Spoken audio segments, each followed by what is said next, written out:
cosa importante de la segunda parte era también que abandonaba él en su carrera el mundo de la infancia y pasaba ya a un mundo de la adolescencia y de un tipo de relaciones distintas con el chico.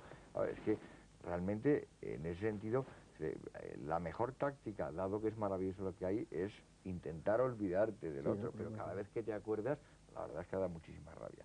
Y además hay un elemento que está muy claro, esta película tiene un grado de precisión y necesidad en cada plano, que lo que no hay es falsas pistas ni nada por el estilo. Quedan como hilachos sin rematar que conducían hacia algún lado, y ese hacia algún lado, que en principio además es el sur, invocado por el mismo título, que nunca aparece. O sea, es, digamos, el sur ausente y se queda en la nostalgia del sur, pero digamos que esto es, digamos, la introducción, la entrada, el proyecto de la película, y de repente pues se ha quedado ahí por la mitad. Esta mitad que tenemos es maravillosa, pero efectivamente hay momentos en la película en los que tú dices, realmente lo que nos hemos perdido. Sí, sí, no, eso es evidente, pero luego hay cosas, por ejemplo, la escena esta que hablaba antes Miguel Rubio, el padre y la hija, a mí me parece que esa es de una hondura tan enorme entre una relación paterno-filial que eso es impresionante, esa escena.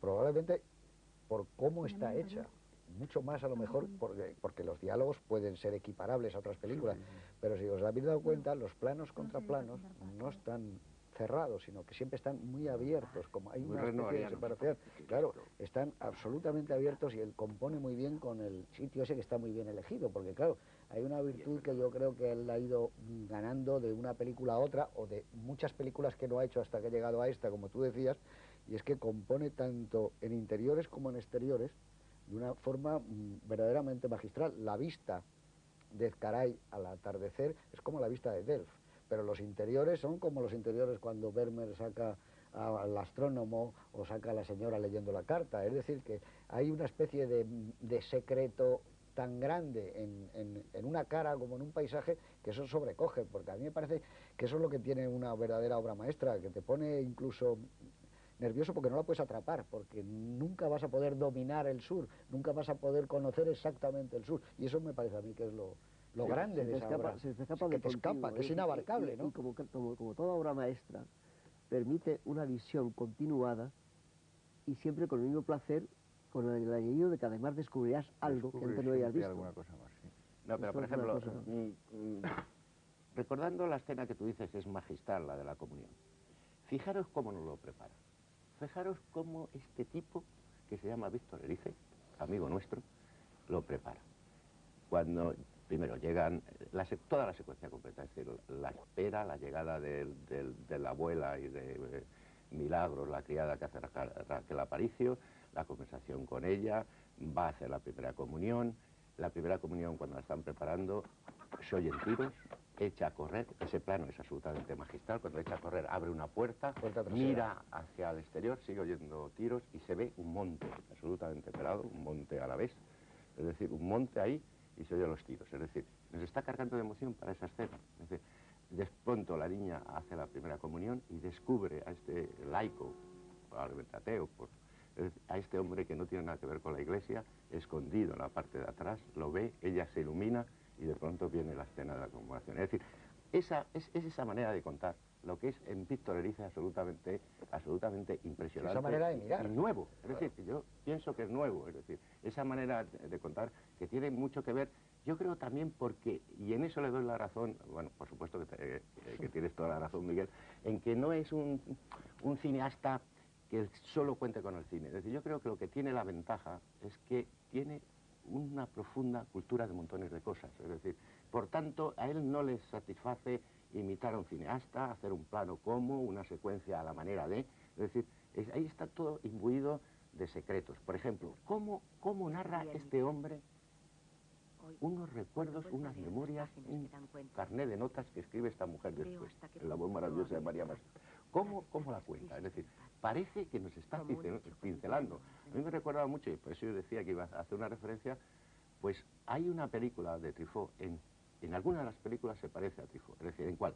En la historia de la H, en Las dos inglesas y ese horrible título que se llama Y el continente. Es decir, yo siempre la llamo Las dos inglesas y el amor, es decir, en en el pequeño salvaje. Yo creo que el pequeño salvaje influye. En esta película tiene algo que ver con la del Pez, porque es también una iniciación, porque es un intento de contar las primeras cosas que hace un ser humano, en este caso la niña, cómo se va abriendo al mundo, cómo Víctor Guitart intenta abrir al mundo a este. Es decir, y esa manera, por ejemplo, en el que yo descubrí de pronto que Las dos inglesas y el amor, de pronto era un documental sobre una estatua.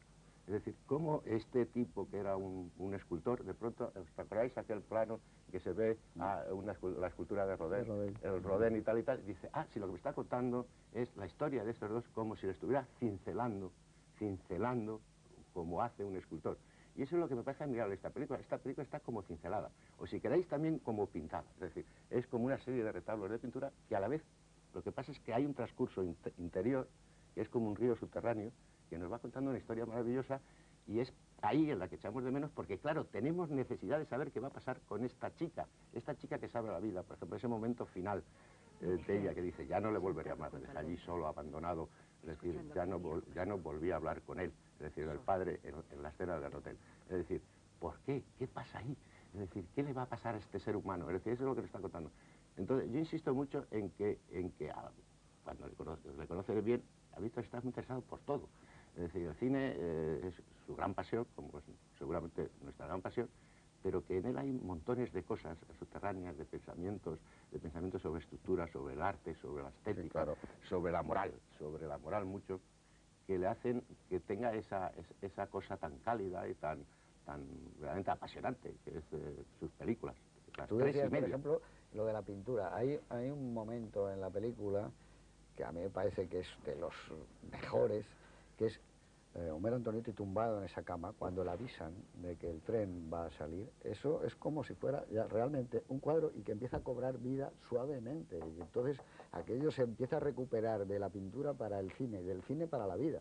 Entonces, esas son esas transformaciones que a veces da el arte, que son prodigiosas y que se pueden contar muy pocas veces, ¿no? Porque tiene esa serenidad, esa majestuosidad, esa especie de tranquilidad que tienen los grandes maestros, sobre todo de la pintura, esa especie de quietud y de calma, o yo no sé si es sosiego, pero ese es un momento prodigioso, hasta que él cierra otra vez los ojos y se queda dormido, ¿no? Prácticamente ahí me Antes parece hace una cosa maravillosa. cuadros. Hace una cosa maravillosa, José Luis. Se le ha acabado el tabaco. Sí, sí, Es decir, el solo paquete ideal a es que lo una deja. persona que domina de tal manera, es decir, los famosos ducados que aparecen, es decir, se le han acabado. Es decir, bueno, toda esa secuencia es la que Ideales, yo creo que es son. la que yo elegiría. Son ideales, ¿no? Las secuencias, ideales, ¿no? Ideales, sí, perdón.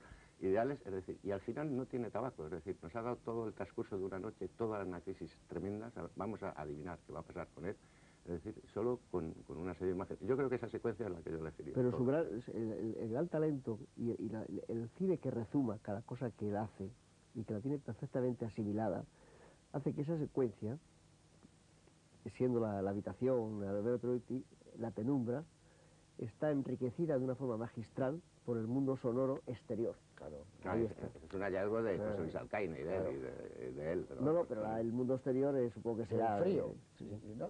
Me gustaría el frío decirte, está. Juan, yo creo que la secuencia no es esa, es decir, la secuencia empieza leyendo la carta de Laura. Es decir, todo ese proceso que llega hasta que él entra en la casa, incluso hasta que él entra en la casa, recordáis que ella dice debió volver muy temprano, porque ella se inventa muchas realidades, es decir, muchas de las cosas que las sueña, las imagina, se las inventa, ¿no? Como dice era una imagen dice al principio, era una imagen tan densa, que en realidad yo me la inventé. Es decir, eso es lo que está haciendo, se está inventando la realidad, lo que pasa es que está muy conexionada con la realidad. Dice, pero esa secuencia que empieza leyendo la carta de Laura Quintana, por cierto, Laura Quintana con un compañero tuyo, Laura Quintana, y que termina va a la fonda, es decir, todo el proceso de la luz de la noche, del sonido el que le despiertan, se le acaba el tabaco, se queda otra vez dormido, pierde el tren, vuelve a casa, la voz de la niña que va diciendo, dice, volvió muy tarde, es decir, entró por la parte trasera. Le ha faltado valor para lo que iba a hacer. Es decir, toda esa secuencia que termina realmente después, que es ella con el péndulo, y después el padre arriba.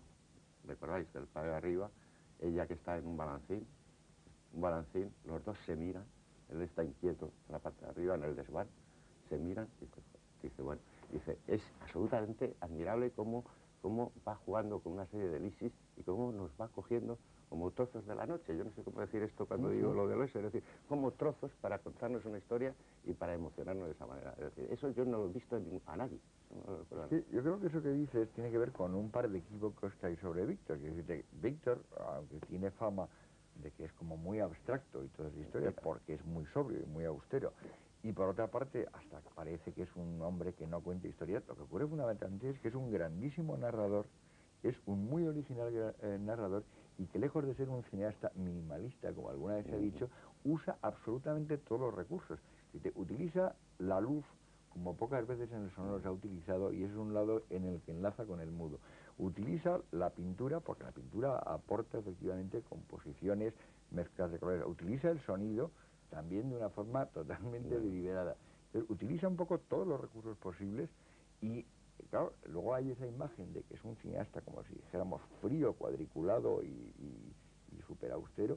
Es decir, yo creo que no tiene nada que ver en realidad, por ejemplo, con Bresson, aunque pueda tener algunos momentos de confluencia también por esa especie de la sobriedad, la exigencia de los medios. Pero es una exigencia quizá moral y el no hacer más de lo esto. Pero al mismo tiempo lo que tiene, y que no se suele llamar la atención sobre ello, es una riqueza en el empleo de los recursos del cine, que no es espectacular, no es llamativa como en otros casos, que en ese sentido no es como lo que decíamos, se ve mal, digamos, no hay el esplendor así visible. De la exuberancia, claro. No es exuberante, es retenido, es contenido, pero yo creo que utiliza absolutamente todos los recursos del cine de una forma minuciosa, precisa, exacta y al mismo tiempo discreta. Y misteriosa.